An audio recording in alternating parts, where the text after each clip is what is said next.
सत्संगत जी, प्यार से कहना धन्यकार जी। सत्संग की महिमा, संतों की महिमा, अपने जीवन में संतों का साथ होना कितना महत्वपूर्ण है। संतों ने हमेशा से एक सच्चाई का साथ दिया, एक सच्चाई को अपने जीवन में पहले खुद लाकर फिर हर एक को संदेश दिया कि अपने जीवन को भी इसी सच्चाई, इसी रोशनी, इसी परमात्मा से भर लो। और वो जीवन फिर बहुत ही खूबसूरत बन के हर पल जिया जा सकता है अगर हर पल में परमात्मा है। अक्सर संसार में ये बात देखी गई कि हर एक ने जहाँ एक भक्ति को या तो कुछ उस तरह से समझा कि प्रैक्टिकल लाइफ में एक कुछ घंटों में चलो एक आराधना कर ली तो हो गए भक्त, पर वाक्य में तो संतों ने समझाया कि भक्त तो हर समय भक्त ही है, हर समय भक्ति हो सकती है। ये ब्रह्म ज्ञान की दात, ये परमात्मा के दर्शन अक्सर ये जीवन में हर कोई टाल देता है कि अभी तो अवस्था बचपने की है, ये बचपन चल रहा है, खेल कूद की उम्र, फिर युवा अवस्था में कि अभी तो अपने सपनों को साकार करने की उम्र है, अभी कहाँ आध्यात्मिक पहलू को हम समय दे सकते हैं। और फिर आगे घर परिवार कामकाज और फिर वृद्धावस्था। तो अक्सर सब यही कहते हैं कि ये जब वृद्धावस्था होगी तो समय निकालेंगे प्रभु परमात्मा के लिए, पर ये जीवन किसको पता किस समय ये सांसें चली जाएंगी।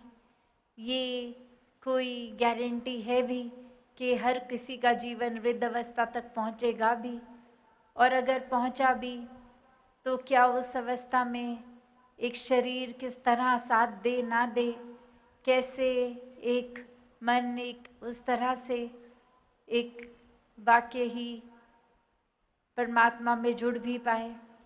तो इसीलिए संतों ने अपने जीवन पे ही ये उदाहरण दिया, और हमारे पास इतिहास गवाह है कि अगर फिर बाल अवस्था की बात होती है तो भक्त प्रहलाद, जहाँ उनके लिए भी वही अवस्था, वही खेल कूद में जहाँ दिल लगा सकते थे, पर उसी उम्र से ये परमात्मा की ओर तड़प, परमात्मा का साथ, और फिर भक्ति उसी उम्र से। और नौजवानी में भी कितने ही संत इतिहास में भी आज में भी अगर हम देखें, और फिर कितनों का अगर ये इस उम्र तक नहीं परमात्मा के दर्शन हो पाए और ये वृद्धावस्था आ गई, तो उस समय भी अगर आँख खुली तो सवेरा, तो ये उजाला, ये रोशनी, ये परमात्मा की प्राप्ति तो किसी भी पल में हो सकती है। बस इस मन को एक क्यूरियोसिटी से रहना है कि ये जीवन सिर्फ समय एक कामकाज करने के लिए ही नहीं मिला, पर ये आत्मिक रूप, ये आध्यात्मिक पहलू इसके लिए ही मिला है। ये एक शरीर तन तो मनुष्य का है, पर ये आध्यात्मिक जागृति के लिए, ये कामकाज से कोई परहेज नहीं, अपनी एक काम तो करना ही है, क्योंकि भक्ति भी घर परिवार समाज में रह के ही करनी है, कोई कट ऑफ करके कहीं दूर जाके बस के एकांत में तो नहीं करनी। ये समाज पर बोझ नहीं, समाज के कल्याण में पल पल सेवा करनी है। तो ऐसा जीवन ही जीने के लिए संतों ने प्रेरित किया कि कैसे एक जो कहा जाता है कि ये भक्ति कर लेना वृद्धावस्था में, ताकि उसके बाद एक मुक्ति मिल जाए।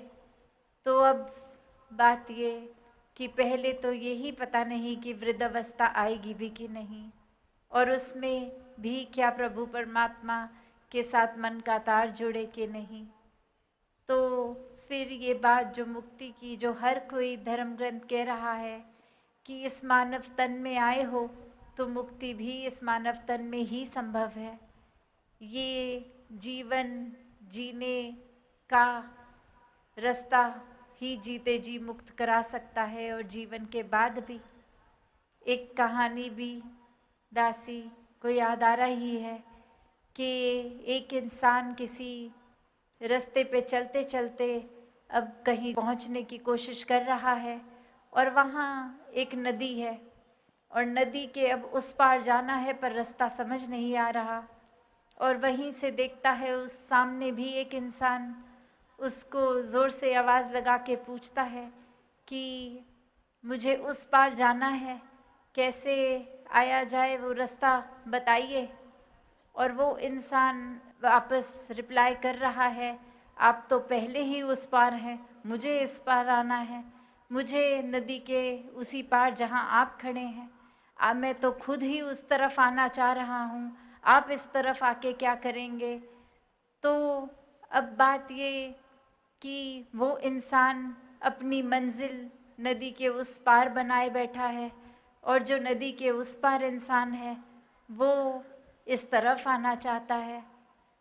तो इससे एक बात तो यही कि चाहे हम अगर अपने जीवन में इसको एक छोटी सी ये दृष्टांत रूप पर एक गहराई से देखें, तो हम भी अक्सर ये समझते हैं कि हमारी मंजिल कहीं और है, ये जीवन खत्म होने के बाद मृत्यु है, मंजिल तो उस पार है। पर हकीकत तो ये कि हम जहाँ खड़े हैं वो मंजिल है। जीते जी ही परमात्मा हर समय अंग संग है। इसी समय परमात्मा की प्राप्ति ब्रह्म ज्ञान द्वारा हो सकती है। तो ये मंजिल इसी समय जहाँ है, नदी के इस पार, वहीं मंजिल है। तो बात यही कि अपने जीवन में हम अक्सर देखकर सोचकर, अक्सर सामाजिक रूप में या बचपन से जो सीखा होता है, कुछ उसी तरह आध्यात्मिकता को भी करने लग पड़ते हैं कि ये देख लेते हैं उस इंसान के पास अगर कोई धनराशि आ गई है जीवन में तो क्योंकि वो सत्संग करते हैं तो चलो हम भी सत्संग करेंगे, हमारे जीवन में धनराशि आएगी। तो बात ये तो हरगिज़ नहीं ऐसा। सत्संग अगर फिर कुछ रुपयों के लिए ही है तो फिर वो सत्संग नहीं, क्योंकि परमात्मा ने अगर उस इंसान को दिया तो वो एक जिस वजह से भी जैसे भी, पर ये लालच उस इंसान को भी सत्संग का नहीं है कि हम सत्संग करेंगे तो ही एक आर्थिक रूप बढ़ेगा। ये तो आध्यात्मिकता, एक ये आत्मा की खुराक सत्संग, संतों का संग, जो संसारिक कीमत से बहुत ऊपर, कि ये तो तुलना किसी भी धनराशि से नहीं हो सकती। कैसे एक आर्थिक रूप संवारने के लिए अगर हम आध्यात्मिक जीवन में मिलावट कर रहे हैं तो वाकई ही हम भक्त श्रेणी में नहीं हैं। हम कुछ प्राप्ति के लिए परमात्मा से जुड़ रहे हैं तो भक्त नहीं हैं, क्योंकि ये भक्ति प्यार का रिश्ता, ये आस्था का रिश्ता, ये कोई मोल भाव से, कोई सौदेबाजी की तरह नहीं, पर प्रेम का रिश्ता बनकर ही रहे। तो बात यही कि हर कोई हर समय इस परमात्मा के प्रेम में चूर हो सकता है। बस ये सरेंडर, हर पल में खुद को गंवाने की बात, ये अर्पित हो मन हर समय कि ये परमात्मा का ही रूप हर किसी में, हर किसी के लिए मन बिछ गया, हर किसी को आदर सत्कार की दृष्टि, हर किसी के लिए एक बिना किसी भेदभाव के सिर्फ एक पूजनीय रूप में देखा जाए। फिर अपने आप को गिनवाने वाली अवस्था में नहीं है सब कि हमने देखो कितना अच्छा काम किया, हम कितने बलवान हैं, हमारी सोच कितनी अच्छी, हम कितने एफिशिएंटली कुछ काम को नतीजा दे सकते हैं। नहीं, फिर तो ये बात होती है कि हर एक से सीखा जाए वो इंसान कितना बखूबी कुछ कर रहा है, हमें ये गुण अपनाना है उससे। तो बात वही कि कैसे भक्ति प्यार से युक्त होकर जीवन जीने का नाम है। एक अभिमान से दूर होके अपने आप को उस तरह से कि दासों का दास, संतों की सेवा करने के लिए जीवन मिला है, उस भाव से युक्त होना कि किस तरह हर पल सिर्फ और सिर्फ परमात्मा याद हो, बाकी दुनियावी काम तो एक फिर सहज रूप में एक ऑटो पायलट मोड में होते रहेंगे। बस प्राथमिकता, ये प्रायोरिटी परमात्मा निराकार। और इसी तरह हर कोई अपना जीवन जी भी सकता है, ये कोई सिर्फ बोलने की या किताबी बात नहीं है। संतों ने हमेशा प्रैक्टिकल स्पिरिचुअलिटी का एक रास्ता दिखाया खुद जी के। ये आत्ममंथन की भी बात वही कि कैसे सिर्फ बोलना नहीं है, ये कर्मों में भी हमें एक वही महक लेके आनी है जो वाकई ही हमें इंसान बनाता है। एक सिर्फ इंसान की ही बात, ये मानवीय गुण तक ही नहीं, ये रूहानी गुणों से युक्त होकर इंसानियत जब मिल जाए तो वाकई ही ये रूहान के साथ रूहानी ही हर कोई बनता है। तो इसी तरह ये दातार हर एक के लिए बराबर, ये परमात्मा, चाहे वो एक अभी जिक्र भी हुआ कि कितनी भिन्न भिन्न तरह के आकार इंसानों के भी अगर हैं, चाहे वो रंग का फ़र्क, पहरावे का, भोजन का, मौसम का, ये जो गुण पेड़ के हैं वो पहाड़ के नहीं, जो पहाड़ के हैं वो नदी के नहीं, पर सब कितने ही अपने आप में अपने काम को पूरी तरह कर रहे हैं। सिर्फ इंसान ही है जो ये अलग अलग चीज़ों में नफ़रत ढूंढ रहा है। कभी भी ये कुदरत ने तो कोई नफ़रत एक दूसरे से नहीं करी, पर एक सहयोग में ही चले हैं। तो इंसान अपना जीवन खुद ही पतन की ओर लेकर जा रहा है और ये भाव गवा रहा है कि जब हर एक में ही परमात्मा है तो नफ़रत किस बात की। तो बिना नफ़रत के हर कोई जीवन जी सकता है, संतों का संग करके इस निराकार दातार परमात्मा के आश्रय हर पल इसी में फिर सहज रूप में ही ये सांसें आते जाती रहती हैं।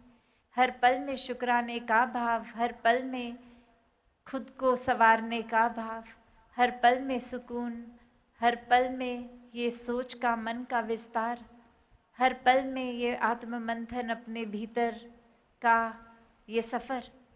तो हर कोई जहाँ अपने अंदर भी उतना ही गहराई से आत्ममंथन करे, वहाँ बाहर अपने घर परिवार, समाज, संसार सभी के प्रति भी ये प्रेम का विस्तार हर किसी का बढ़ता जाए। और तभी ये सेवा, सुमिरन, सत्संग का महत्व भी कि कैसे संतों का संग, संतों की बातों को सुनकर जीवन में उतार के ये जहाँ हमारा एक जीवन जीने का तरीका संवरता रहता है, वहीं सुमिरन रूप भी मन को हमेशा परमात्मा के साथ उसी नाते में रखता है, एक गहराई का रिश्ता बनता है। और सेवा भी फिर कोई काम की तरह नहीं देखी जाती, एक जिम्मेवारी ही लगती है कि ये प्यार से हर किसी के लिए ये कुछ भी जो हम कर सकते हैं वो कर सकें, परमात्मा ने जो दिया उसी को हर एक तक पहुंचा सके। तो ये समागम रूप भी जो 2 दिन यही शिक्षाओं से संतों ने हर एक को संदेश दिया, पिछले कल भी और आज भी, ये 2 दिन भी, और हमेशा से ही संत सिखाते हैं।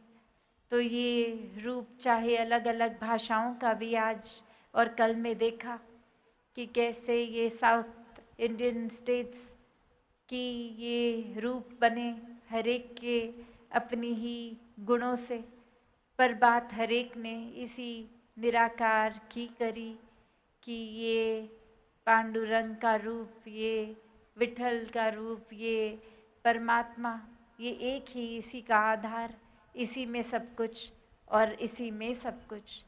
तो दातार कृपा करे कि ये निरंकार का एहसास हर समय हर किसी के जीवन में बना रहे। साथ संगत जी, धन निरंकार जी।